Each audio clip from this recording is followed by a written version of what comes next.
Je sais qu'il a bien répété pour ça. C'est bon.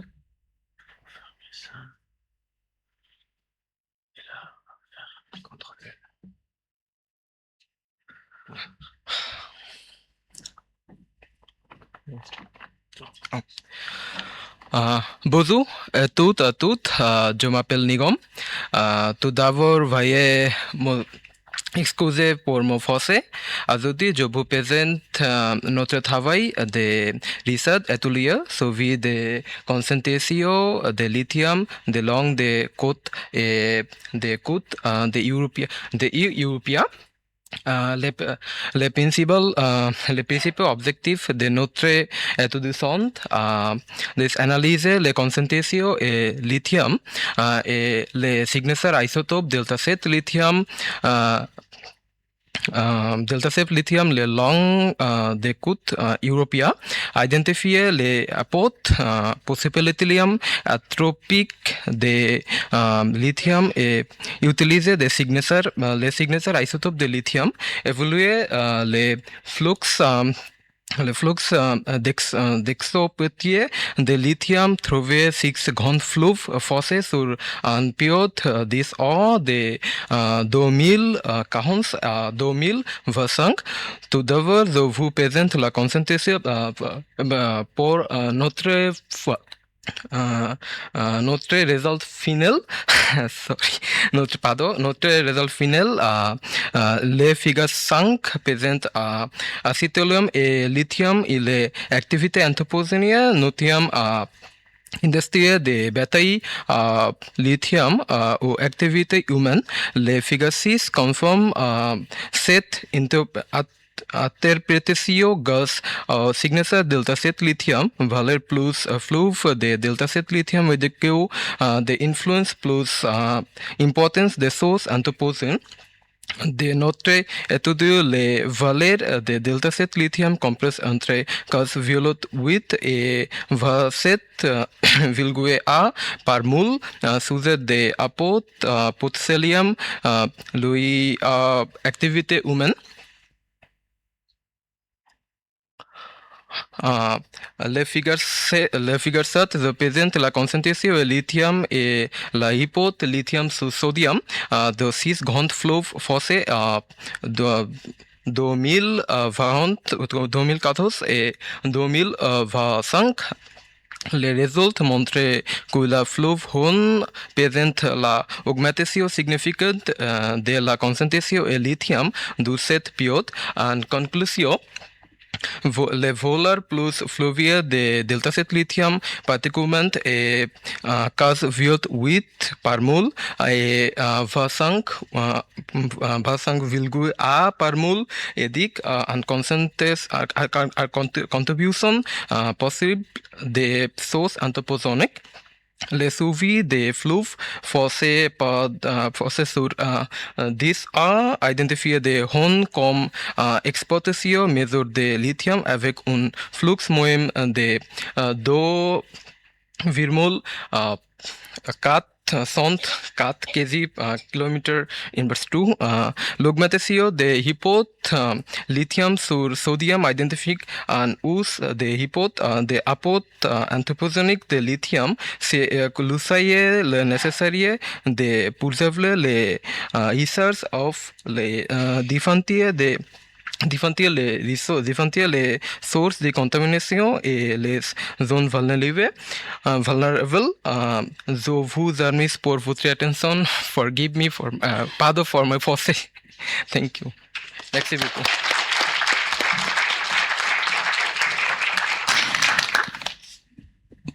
Merci beaucoup pour ta présentation. On discutera demain autour de du poster en anglais.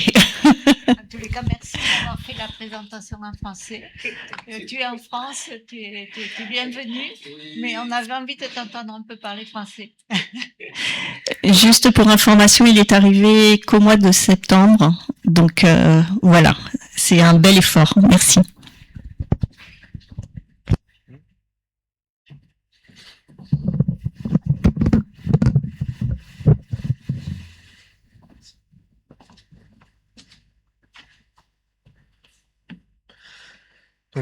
Bonjour à tous, je m'appelle Lenny Debuc et je suis en première année de thèse au sein de l'Université de Perpignan. Et aujourd'hui, je vais vous parler d'une partie de mon projet de thèse qui traite de l'évaluation de la qualité chimique des eaux côtières.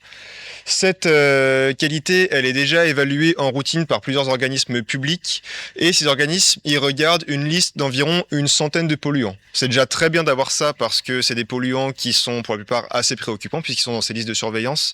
Mais le problème, c'est que ces listes, elles sont très très loin d'être exhaustives parce que on a de plus en plus de molécules qu'on utilise dans la vie de tous les jours et qu'on enregistre. C'est un nombre qui continue d'augmenter même aujourd'hui. Et c'est des molécules qui se retrouvent dans l'environnement ensuite et qui pour le coup ne sont pas analysées alors que potentiellement elles pourraient elles aussi avoir un impact négatif qu'on ne connaîtrait pas encore.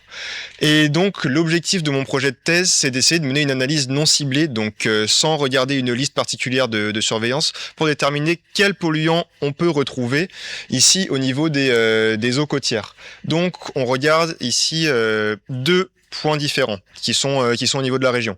On a un premier point qui est à Bagnols-sur-Mer, au niveau de la plage dans la baie de Bagnols-sur-le-Mer, donc qui est vraiment au milieu de la ville. C'est un milieu qui est un petit peu plus urbain avec beaucoup de population pendant l'été. Il y a une grosse augmentation, donc on aimerait voir s'il y a une différence entre la basse saison et la haute saison notamment. Il y a aussi beaucoup d'activités touristiques. Et l'autre point, il est sur le site de la commune de Port-Vendre, il est un peu plus loin, c'est le site de L'Anse de Poly, qui est un site avec plutôt du tourisme à la journée, il n'y a pas d'habitation, mais il y a par contre beaucoup de vignobles tout autour de la baie, et donc il y a potentiellement des pesticides qu'on pourrait retrouver dans l'eau à cet endroit-là. On a fait un échantillonnage tout au long de la haute saison touristique, donc entre mars et septembre, en partant de l'hypothèse qu'on retrouverait plus de contaminants pendant la haute saison. Pour faire l'échantillonnage, on a utilisé des PO6. Pour faire simple, c'est des échantillonneurs passifs, c'est-à-dire que c'est des dispositifs qu'on va placer dans l'eau pendant une durée d'environ 2 à 3 semaines. Et ces dispositifs, ils vont en gros capter les molécules qui nous intéressent. Ça marche un peu de la même manière que, par exemple, les lingettes antidécoloration que vous avez dans les machines à laver. En gros, ils vont retenir certaines molécules et on va ensuite pouvoir les extraire de l'eau. Et ensuite, on utilise une méthode d'analyse qui s'appelle la LCMS. En gros, à partir de l'extrait, on a un gros mélange très très compliqué avec beaucoup de nœuds et beaucoup de molécules. Et d'abord, on a une chromatographie qui va nous permettre de séparer un petit peu toutes ces molécules et on va enfin pouvoir les analyser avec ce dispositif de spectrométrie de masse. Et en gros, ce dispositif, il va fragmenter les molécules et on va obtenir ce qu'on appelle un spectre de masse qui correspond à tous les fragments que donne une molécule. Donc chaque molécule a son spectre. Et à partir de là, ensuite, on fait du travail sur ordinateur pour essayer de reconstituer le puzzle et tous les petits fragments pour pouvoir retrouver la molécule à laquelle chaque spectre correspond. Donc, c'est un projet sur lequel je suis en train de travailler. Et dans les premiers résultats, on peut voir déjà qu'on a une assez large diversité de polluants dans les eaux de Bagnols et de Poly, des polluants qui sont pas forcément analysés dans les listes de surveillance. Et ça va, par exemple, des particules de pneus à certains pesticides, des agents tensioactifs ou des polymères, des résidus de plastique. Donc l'étape d'après, ça va être de voir si certains de ces composés peuvent avoir des effets néfastes sur la biodiversité locale. Merci de votre attention. Merci beaucoup Lenny. Donc nous viendrons bien évidemment discuter de tout ça demain après-midi.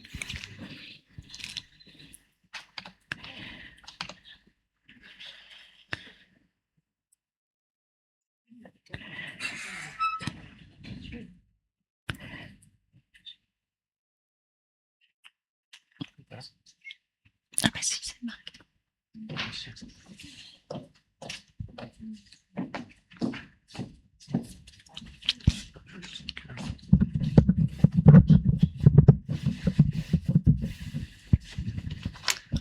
Bonjour à tous, je vais vous présenter le poster que j'ai réalisé dans le cadre d'un stage de 4 semaines effectué au sein de la faculté de l'UPVD. Donc ce stage a été réalisé sous la supervision de Raphaël Certain au CEFREM, donc c'est un laboratoire de recherche océanographique et de géosciences. Donc le sujet de mon stage, c'était de suivre l'évolution morphologique d'une plage après le désenrochement d'une embouchure fluviale. Donc le fleuve étant le Bourdigou, c'est un petit fleuve côtier des Pyrénées orientales qui relie la commune de Toreil à la mer Méditerranée. Naturellement, l'ouverture de cette embouchure, elle est liée à différents phénomènes, mais depuis 1972, des enrochements ont été mis en place pour conserver l'ouverture de cette embouchure. Cela a provoqué une accumulation de sable au sud et une érosion au nord. Et pour pallier à ce phénomène, il a été mis en place un projet assez récemment dans le cadre d'un appel à projet national. Donc c'est un projet de démantèlement des enrochements. Ces travaux, ils ont eu lieu de décembre à mars.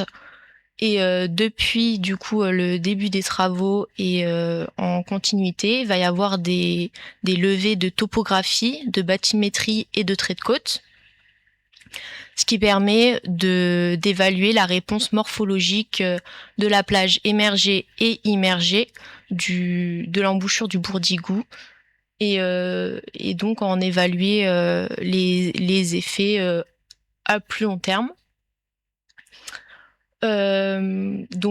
Ici, comme vous pouvez le voir, il y a vraiment un travail qui a été fait à petite échelle. Donc là, c'était vraiment sur un stage. Là, j'ai des résultats sur 6 mois, mais le projet, il est plus long. Ça va être un suivi qui va être sur 4 ans, où on pourra voir notamment, on a déjà des résultats, où on voit qu'il y a une réponse du littoral sur le désenrochement, notamment au niveau du trait de côte qui évolue, de la topographie et de la bathymétrie. Et le but, c'est donc de continuer le suivi pour savoir si ce projet peut être mené à plus grande échelle et peut être éventuellement une réponse pour le problème de l'érosion des littoraux. Merci à tous. Merci beaucoup, Margot.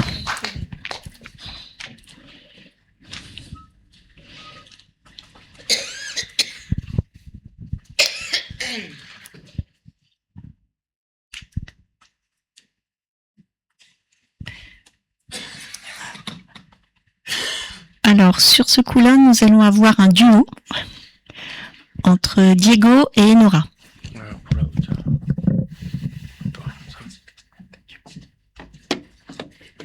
Ok. Bonjour à tous, je m'appelle Diego et aujourd'hui je vais présenter avec ma collègue Enora le poster intitulé Variabilité des traceurs physiques comme la température et biogéochimique comme le CO2 océanique, un nouvel outil pour évaluer le transport vertical. Dans le contexte du réchauffement climatique, l'océan joue un rôle fondamental dans la régulation de la température terrestre et du CO2 de l'atmosphère. En effet, il absorbe et stocke la chaleur et le CO2. Le climat futur est donc influencé par les processus océaniques. Parmi ces processus, pour notre stage de Master 2, nous nous intéressons aux vitesses verticales dans l'océan. Celles-ci jouent un rôle clé dans la circulation océanique et le cycle biogéochimique en connectant la surface et l'océan profond. Cependant, même si elles sont importantes, ces vitesses verticales, elles sont assez difficiles à mesurer puisque elles sont très petites en amplitude par rapport notamment aux courants horizontaux. Donc par conséquent, habituellement on utilise des modèles pour avoir une estimation de ces vitesses verticales, mais ces modèles ne prennent pas forcément tous les processus océaniques en compte. Ainsi, nous utilisons un nouveau jeu de données qui s'appelle OLIVE 3. C'est un jeu de données de vitesse verticale océanique à l'échelle globale et sur toute la profondeur de l'océan. Et il est basé sur des observations. Il a été développé au l'Océan, le laboratoire où on fait notre stage. Et donc ici on va vous présenter une comparaison entre ces vitesses verticales OLIVE 3 et une vitesse verticale habituellement utilisée qui s'appelle le pompage d'Ekman et qui elle découle seulement des vents de surface. Donc pour effectuer cette comparaison, nous évaluerons dans quelle mesure le transport horizontal et vertical de la température est relié aux variations de la température sur tout le globe. Donc sur les cartes que vous pouvez voir, ce sont des cartes de corrélation entre la variation de la température et le transport de la température verticale et horizontale. Et donc les zones rouges sont les zones où les deux varient bien ensemble. Donc sur la première carte, ça a été fait avec les vitesses verticales de Olive 3 et sur la seconde avec les vitesses verticales de Ekman. Et donc ce qu'on voit en zoomant sur des boîtes, donc la première boîte c'est la boîte jaune à l'ouest du Pacifique. On peut voir la série temporelle en bas. Et donc, sur cette zone, les deux vitesses verticales fonctionnent, mais on voit qu'en termes d'amplitude, les vitesses verticales de Olive 3, donc en orange, permettent beaucoup mieux d'expliquer la variation des températures en vert que les vitesses verticales de Ekman qui sont en violet. Dans la seconde boîte, à l'est du Pacifique, donc la boîte verte, on voit que Olive 3 ne fonctionne pas, donc puisque la zone puisque la zone est en rouge. Et par contre, Ekman ne fonctionne pas très bien. Et c'est ce qu'on retrouve dans la série temporelle, où on voit que Olive 3, encore une fois en orange, permet bien d'expliquer la variabilité de la température qui est en vert. Et ce n'est pas trop le cas du pompage d'Ekman qui est habituellement utilisé. Ce qui est intéressant à observer aussi sur ces séries temporelles, c'est que l'advection verticale, qui est représentée par la courbe en pointillé orange, elle suit plutôt bien les variations de la température en vert. Donc les vitesses verticales sont très importantes pour expliquer les phénomènes océaniques. Elle n'est pas négligeable, même si elle est très petite. Et elle permet de comprendre les échanges entre océan et atmosphère de CO2, de nitrate, de température. Et évidemment, c'est essentiel dans le cadre du réchauffement climatique de comprendre tous ces processus. Voilà. Merci de nous avoir écoutés.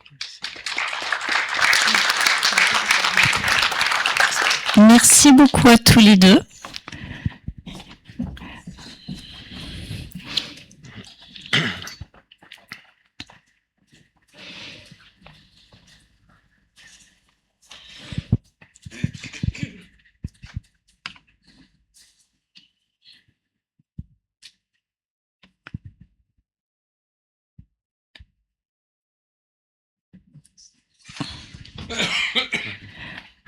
Alors, c'est François qui va présenter le poster de Priscilla. Ok.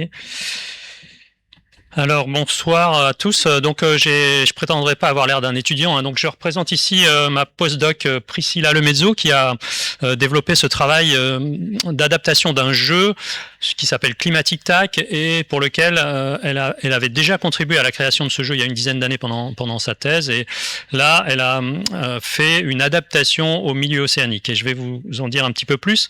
En fait, l'idée, c'est de développer un jeu coopératif de sensibilisation aux impacts du changement climatique et aux solutions pour préserver et adapter les milieux. Donc à la fois diminuer les émissions et adapter les milieux. On va jouer avec une map monde sur laquelle on a un certain nombre de lieux, des villes ou des petites îles. On va jouer sur le 21e siècle, 6 tours de 15 ans chacun, et on va être impacté par le changement climatique et par l'augmentation de la concentration en CO2 due aux émissions. Et donc on va avoir chacun des actions qu'il va falloir mettre en œuvre pour essayer de garder la situation sous contrôle, sans quoi on va perdre la partie. Donc c'est une adaptation sous forme d'un jeu vidéo, d'un jeu qui a été développé sous forme de plateau, que j'avais eu l'occasion de présenter l'année dernière, pour ceux qui étaient là, vous l'avez peut-être vu, qui a été commercialisé par BioViva, parce qu'il avait un certain succès, et donc à ma connaissance, il y a à peu près 13 000 boîtes qui ont été vendues. C'est un jeu qui est totalement inspiré des mécanismes, de la réalité, toutes les actions, tous les impacts qui sont dans ce jeu sur les différents endroits du monde sont parfaitement réalistes et existants. Et puis on a un certain nombre de défis dans ce jeu qui permettent de poser des questions liées au changement climatique et donc finalement d'améliorer ses connaissances quand on ne sait pas répondre. Voilà. Et on aborde un certain nombre de paramètres, de notions comme la migration climatique, les effets de seuil, etc. Donc c'est un jeu qui va être disponible tout à fait gratuitement sur une plateforme de jeux éducatifs qui est hébergée par Sorbonne Université. Et donc si vous êtes encore là samedi, j'aurai l'occasion d'essayer d'animer une partie sur un grand écran. Je ne sais pas si ça sera là ou dans une salle à l'étage. c'est fait dans le cadre d'un projet qui s'appelle Fortem, qui est le développement d'une plateforme de formation en ligne pour assurer la transition ou la formation à la transition de tous les gens qui interviennent sur le milieu marin. Voilà, ça s'appelle Fortem et la plateforme s'appellera BC. Donc on aura accès à tous ces contenus. Il y a à peu près 12 MOOC sur différents sujets, dont le changement climatique et l'océan. Et puis un certain nombre de jeux, dont Climatic Tac Océan. Voilà, donc je vous donne rendez-vous au poster, bien sûr, demain, et puis samedi pour une petite démo. Je vous remercie de votre attention. Merci beaucoup, François. Franchement, j'y ai joué l'année dernière, je me suis super amusée, donc je vous le recommande fortement. C'était un très très bon moment. Oui, c'est celui de Gabriel. S'il peut venir, comme ça, je verrai. Ah, si elle peut venir, pardon. Une chance sur deux. Effectivement, visiblement, il y a un des étudiants qui n'a pas réussi à nous rejoindre. J'ai pourtant son poster. Je vais me dire quel fichier c'est, parce que c'est lequel? Celui-là. D'accord. Oh merde.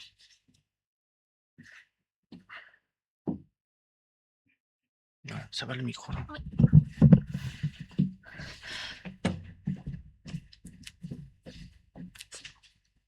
Donc, bonjour à tous, merci d'être ici. Je vais vous présenter mon poster qui porte sur l'antibiorésistance et les invertébrés marins, ou comment la prolifération de bactéries antibiorésistantes impacte les holobiontes marins invertébrés. Donc d'abord, on va commencer par une petite définition. L'holobionte, chaque organisme sur Terre vit en association avec des micro-organismes, des bactéries, des champignons ou des eucaryotes unicellulaires. Cette association est obligatoire pour leur survie. Elle permet le maintien du métabolisme, la digestion et la protection contre les pathogènes. Et les hôtes et les symbiontes coévoluent ensemble et partagent un hologénome. Ensuite, l'antibiorésistance. Lorsque des bactéries sont exposées à des antibiotiques, celles qui ont acquis des gènes de résistance par de la mutation spontanée vont être sélectionnées et transmettre ces gènes lorsqu'elles se multiplient. Les bactéries peuvent aussi utiliser la transmission horizontale de gènes pour transmettre ces gènes au sein d'une population ou même entre différentes espèces.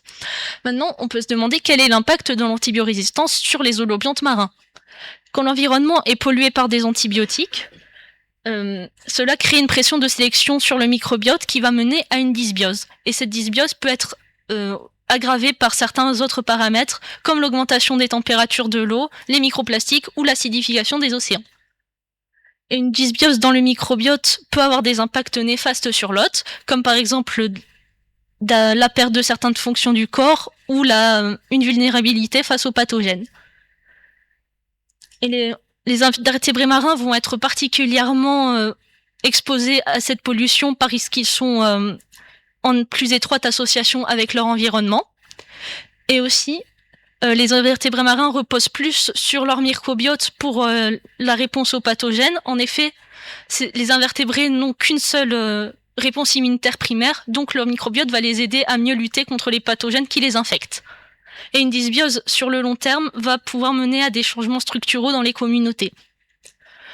Ensuite, quelles sont les causes anthropiques sur l'apparition de bactéries antibiorésistantes? Donc, les humains utilisent en grande quantité des antibiotiques pour se soigner, mais aussi à une très large échelle pour soigner le bétail et les poissons en aquaculture.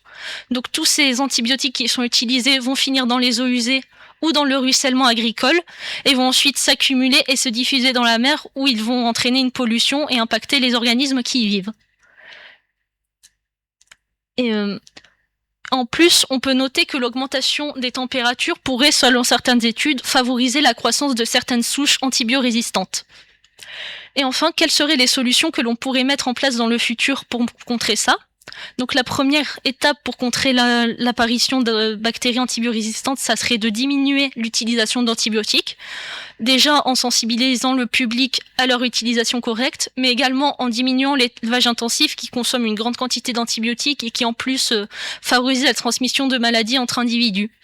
Une autre solution, ça serait de créer de nouveaux antibiotiques en utilisant des matériaux et ressources qui n'ont pas été qui n'ont pas été utilisés jusqu'à présent en pharmaceutique comme les algues, mais il faut garder en tête que les bactéries peuvent évoluer et s'adapter très rapidement à ces nouveaux médicaments. Merci à tous de m'avoir écouté. Merci beaucoup, Gabriel. Juste pour être sûr, Mathis n'est pas dans la salle. Bon, bah tant pis, il pourra pas concourir.